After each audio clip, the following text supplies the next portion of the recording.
తెలుగు ప్రజల అతిపెద్ద పండుగ సంక్రాంతి. 3 రోజుల పాటు ఈ పండుగను జరుపుకునేందుకు అందరూ సిద్ధమయ్యారు. ఆంధ్రప్రదేశ్ ప్రభుత్వం ఆవకే అమరావతి పేరుతో 3 రోజుల పాటు సంక్రాంతి పురస్కరించుకుని ప్రత్యేక కార్యక్రమాలు నిర్వహించింది.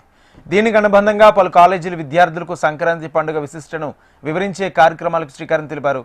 ఆనందోత్సవాల మధ్య సంక్రాంతి పండుగను జరుపుకుంటామని అంటున్న విద్యార్థులతో మా ప్రతినిధి Shyam Kumar face to face. Telugu ప్రజల అతిపెద్ద పండుగ సంక్రాంతి పండుగ 3 రోజుల పాటు రాష్ట్ర వ్యాప్తంగా కూడా ఈ సంక్రాంతి పండుగను జరుపుకునేందుకు ఆంధ్రప్రదేశ్ ప్రజలు సిద్ధమయ్యారు. ముఖ్యంగా చూసుకున్నట్లయితే వారి స్వగ్రామాలకు కూడా వాళ్ళందరూ కూడా ఇప్పటికే చేరుకుంటున్నారు. ఇప్పటికే చూసుకున్న రాష్ట్ర వ్యాప్తంగా ప్రత్యేక బస్సులు కానివ్వండి, ఇతర వాహనాల ద్వారా ఎవరికి వాళ్ళు సొంత ఊళ్ళలో ఈ పండుగను చేసుకునే లక్ష్యంతో వాళ్ళందరూ వెళ్తున్నారు. అయితే ప్రస్తుతం మారుతున్న కాలాన్ని చూసుకుంటే అసలు సంక్రాంతి అంటే ఏంటి, 3 రోజుల పాటు అసలు ఏం చేస్తారు, దీనికోసం కూడా చూసుకుంటే విజయవాడ ఆదిత్య కాలేజ్ చూసుకుంటే పిల్లలకు ఒక అవగాహన, సంక్రాంతి పండుగ ఎందుకు చేసుకుంటారు, ఆచార వ్యవహారాలు వీటన్నిటిని కూడా వివరించే ప్రయత్నం అయితే చేసింది. దీనికి సంబంధించి కూడా ప్రస్తుతం ఇక్కడ మనతో స్టూడెంట్స్ కూడా ఉన్నారు. వాళ్ళని అడిగి అసలు సంక్రాంతి పండుగ ఎందుకు చేసుకుని అడిగి చేసుకుంటారు చెప్పండి అమ్మ. 3 రోజుల పాటు మొదటి రోజు భోగి చేసుకుంటారు, అసలు ఎందుకు చేసుకుంటారు?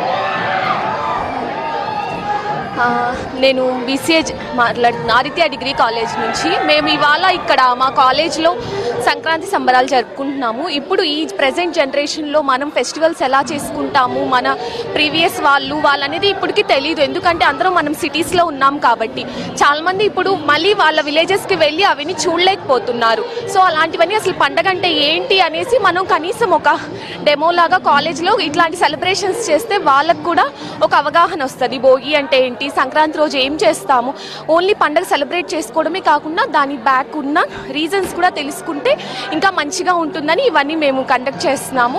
భోగి ఈజ్ వన్ ఆఫ్, మనము కేవలం భోగి మంట ఒక నెల పూర్తయి ఇంకో నెలలోకి వెళ్తున్నాము, మంచి ఎక్కువగా ఉంటుంది అని మాత్రమే కాకుండా పాత వస్తువులన్నీ వేసేసి కొత్త వస్తువులు, ఇంకా అప్పటి నుంచి కొత్త వస్తువులతోటి ఎలా అయితే మన జీవితం స్టార్ట్ చేస్తామో అలాగే ఒక సింబాలిక్గా మనం ఎవరి మీదన్న కోపాలు ద్వేషాలు ఏమున్నా కానీ ఆ రోజుతో వదిలేసి ఇంకా మనము కొత్త జీవితాన్ని స్టార్ట్ చేయాలి.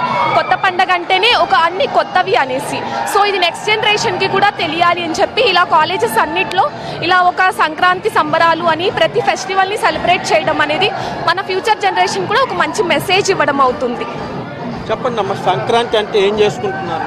సంక్రాంతి అంటే బోల్డ్ అని పండుగలు ఉంటాయి, భోగి, కనుమ అనేది ఇలాంటి పండుగలు. అవి భారతదేశంలో బాగా సంతోషంగా జరుపుకునే పండుగలు.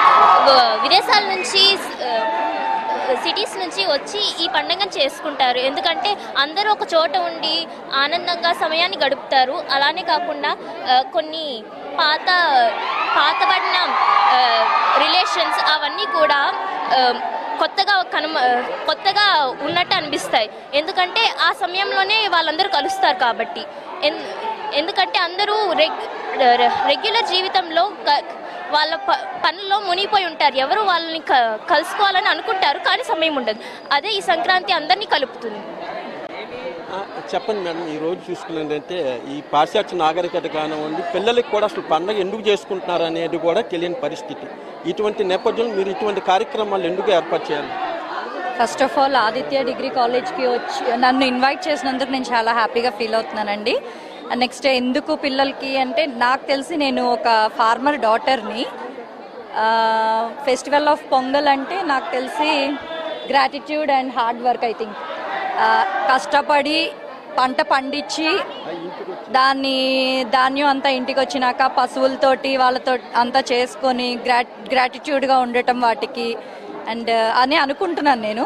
సో ఈ పిల్లలకు కూడా నేను ఇవాళ దీని ద్వారా అదే చెప్దాం అనుకున్నాను. కష్టపడాలి, కల్చర్ని కూడా నెక్స్ట్. ఇప్పుడు అంటే సంక్రాంతి అంటేనే మన తెలుగింటి పండగ. ఈరోజు మా ఆదిత్య డిగ్రీ కళాశాల బెంచ్ సర్కిల్ బ్రాంచ్లో ఒక సంక్రాంతి ఒక 4 రోజుల ముందే వచ్చింది. ఎంతో ఉత్సాహంగా పిల్లలు ఈ కోలాటాలు, నెక్స్ట్ అంటే గొబ్బెమ్మలు పెట్టి డాన్స్ చేయడం, తర్వాత వివిధ రకాల రంగోలీ కాంపిటీషన్స్ కండక్ట్ చేయడం జరిగింది. అంటే ఇటువంటి కార్యక్రమాలు విద్యా సంస్థల్లో చేయటం వల్ల పిల్లలకి మన కల్చర్ ఏంటి, అసలు యాక్చువల్గా ఈ పాశ్చాత్య నాగరికతకి అలవాటు పడిన వాళ్ళందరూ కూడా మన భారతీయ సాంప్రదాయాన్ని మర్చిపోతున్నటువంటి ఈ రోజుల్లో ఇటువంటి ఫెస్టివల్స్ చేయటం వల్ల మన నెక్స్ట్ జనరేషన్కి ఎలా చేయాలి అనేటువంటిది మనకి విద్యార్థులను ముఖ్యంగా చెప్పాలంటే విద్యార్థులు మన కల్చర్కి వారధి లాంటి వాళ్ళు అనమాట. నెక్స్ట్ జనరేషన్కి తీసుకెళ్లే వాళ్ళు. సో ఈ రకమైన వాతావరణం కాలేజీలో ఉన్న పిల్లలకు కూడా సో మన పండగ మన సంక్రాంతి తెలుస్తుందనే విధంగా మనం ఈరోజు చేయడం జరిగింది. పిల్లలు ఎంతో ఉత్సాహంగా పార్టిసిపేట్ చేస్తున్నారు.